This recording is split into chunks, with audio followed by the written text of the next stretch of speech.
Rock Station, the Lynch and Taco Morning Show. Thursdays around this time, we do a little feature called Tech It Out. Some of the latest technology-related news to share with you. It is brought to you by BWO, Bob World Order, which, speaking of technology, is using old-school technology in the form of the self-addressed stamped envelope to spread the BWO gospel and stickers across Central Florida. I loaded more envelopes this morning, and I will continue to do as long as we need to. Thank you for sending in your BWO sticker requests. By the way, I know this is very unscientific in spewing this out, but you might concur, Taco. Safe to say, judging from the self-addressed stamped envelope request, Brevard County leading the way in Central Florida with the BWO movement. 100% correct. I mean, they're all over, not only the U.S., but Brevard. I mean, we've sent them to Kentucky, New York, all over. Brevard does. We even sent them to Ireland. But Brevard does have a bunch. And we handed out a lot out at Fish Lips the other night. Let's begin with this. Well, all of us have now been hacked. Oh, so if you want your BWO stickers, just send us that self-addressed stamped envelope. How have we all been hacked? A hacking group called US DOD claims to have stolen 2.7 billion records from National Public Data, which provides personal information to employers, private investigators, and others doing background checks. That including sensitive identification information for everyone here in the United States, the UK, and Canada. That's just scary. They've tried selling it, and some of it may have leaked out. Unclear how big of a threat this actually is. Officials are advising people to monitor their credit reports and manage their passwords effectively. This is why people keep money in a safe in their backyard. Social security numbers, home addresses, that type of stuff. Hacked. All of it. All of us now in the hands of this hacking group. I didn't want to hear that. I'm gonna put my head in the sand like the ostrich. Don't be an ostrich, then you won't get to hear the rest of the Tech It Out stories. Give it to me. Here's a name we haven't heard in a while. Kim.com, originally born Kim Schmitz, will be extradited from New Zealand after a 12-year fight with the United States. Kim.com, Taco Bob, was running an outfit called Mega Upload, a file-sharing website. And the U.S. has been after him for a while. He's been, staked out there in New Zealand.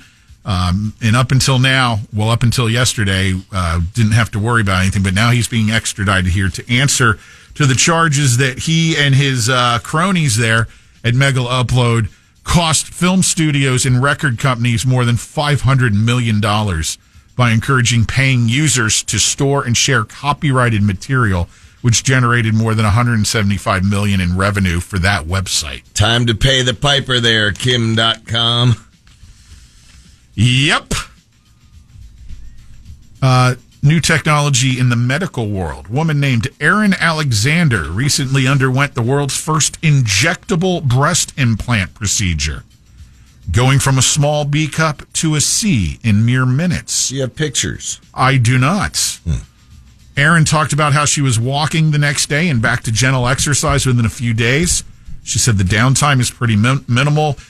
She said she's thrilled with the fullness. She now has her doctor, Dr. Adrian Richards, explained how this all works. He says small incision and then a balloon is used to create space for the diamond-shaped implant, which is then inserted. Now, unlike traditional breast implant surgery, which requires general anesthesia and leaves visible scars, this new method involves minimal scarring and a quicker recovery time.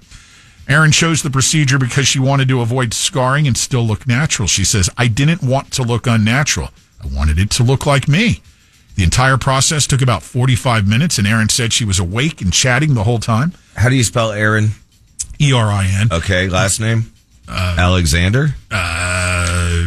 Yes. Okay, cool. She said Dr. Richards highlighted that Dr. Richards, the only downside, here's the kicker, the only downside is that the implants are small, limiting the size increase, and the cost is comparable to a traditional implant. Hey, it's a start!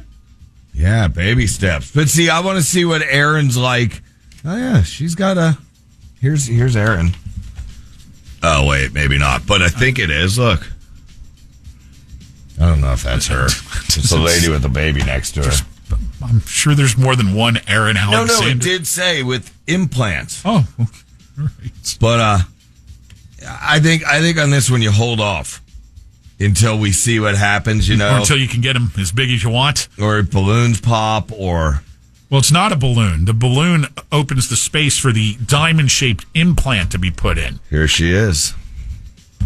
Ask and you shall receive from IT Bob. I'm liking the look. So IT. am I. I'm liking the look. ITI. Anyway. Yeah. That was dyslexic boobs.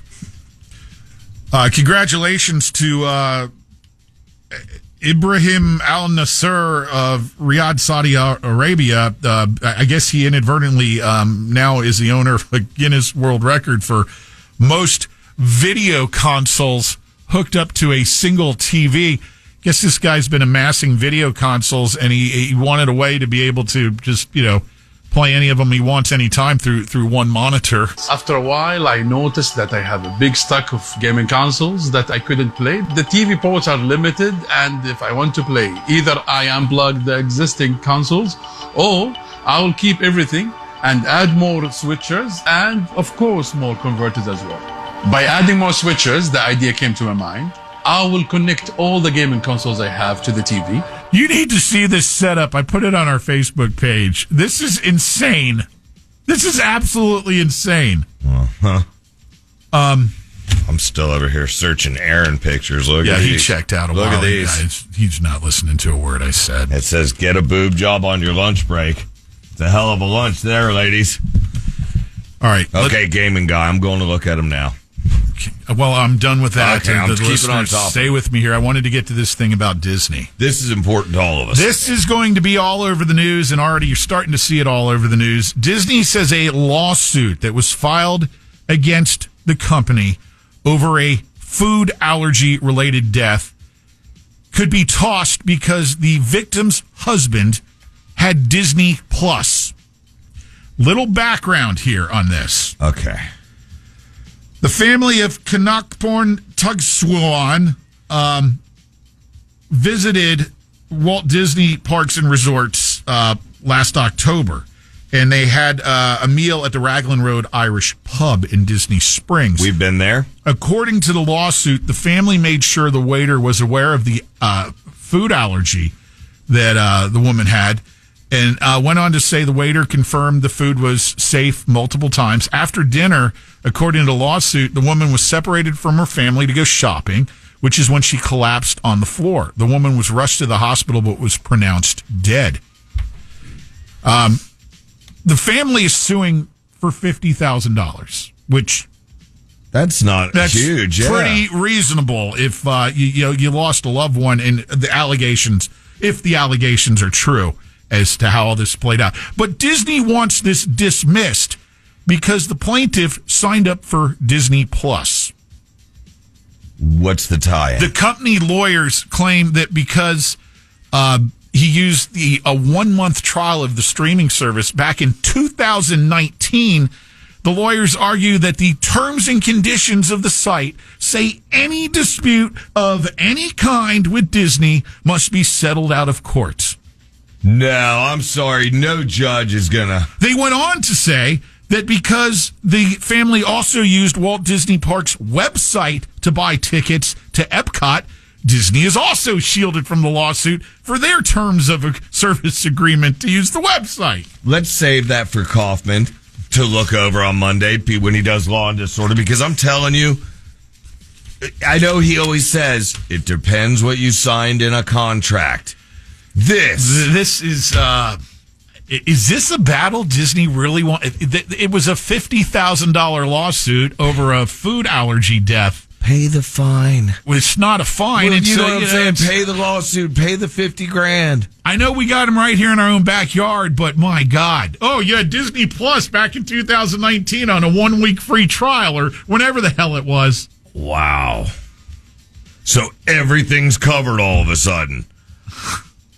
I come out of one of the teacups dizzy and crack my head open. Nope, I have Disney Plus. None of us read those terms of service agreements because they're pages and pages of legalese. And when you sign up for Disney Plus, it's just... What does that have to do with eating at Raglan Road Irish Pub? Yeah. No, not even that. Just when I signed up, I didn't see any, fine print. I just went, accept. No, actually, my wife signed up. Sure. It's kind of hit okay. Which is what they're counting on us to do. Mm-hmm. There you go. There's Check It Out for this week. Lynch and Taco.